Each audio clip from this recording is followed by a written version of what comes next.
আসসালামু আলাইকুম। আশা করছি সবাই ভালো আছেন। আজকে আমি শেয়ার করব একটি দেশি মাছ রান্নার রেসিপি। এই রান্নাটি অত্যন্ত সিম্পল। শুধু এই রান্নাটিই নয়, আমার চ্যানেলের সব রান্নাই ঘরে থাকা মশলা দিয়ে করা যায়। আমার রান্নার রেসিপি ফলো করলে আলাদা কোনো মশলা কেনার প্রয়োজন হবে না এবং খেতেও হবে সুস্বাদু। তো চলুন এই রান্নাটি শুরু করা যাক। একটি কড়াইতে দিয়ে দিব পরিমাণ মতো তেল। দিয়ে দেব একটি বড় সাইজের পেঁয়াজ কুচি। সাথে একটি এলাচ দিয়ে ভালোভাবে নাড়াচাড়া করে পেঁয়াজটাকে ব্রাউন করে নিব।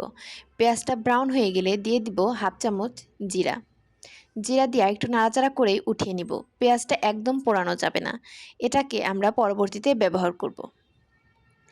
এবার ওই তেলের মধ্যে 1 চিমটি লবণ ও 1 চিমটি হলুদ দিয়ে ভালোভাবে নাড়াচাড়া করে দিয়ে দিব পটল আর আলু।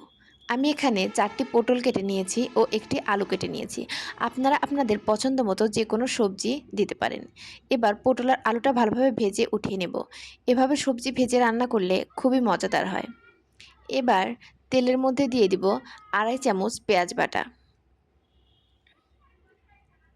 সাথে 3 টুকরা মরিচ, সাথে 1 চামচ লবণ, হাফ চামচ হলুদের গুঁড়া, 1 চামচ মরিচের গুঁড়া।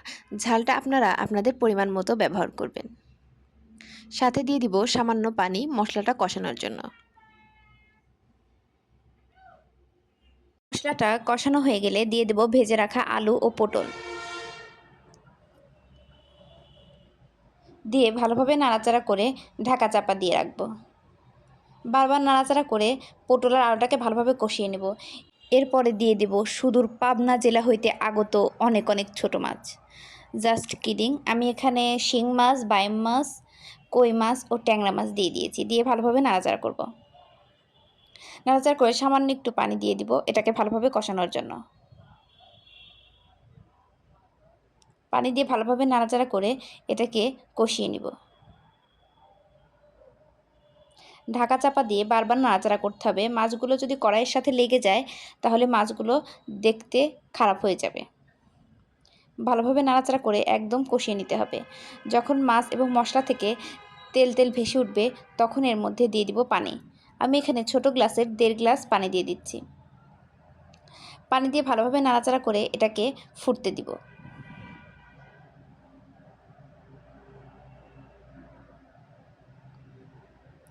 ঝোলটা ফুটে গাঢ় হয়ে গেলে দিয়ে দিব আগে থেকে ভেজে রাখা পেঁয়াজ বেরেস্তা বাটা। এটাকে আমাদের পাবনার ভাষায় ভাজনা বলে। তো ভাজনাটা ব্লেন্ড করে দিয়ে দিব। দিয়ে ভালোভাবে নাড়াচাড়া করে নামিয়ে নিব।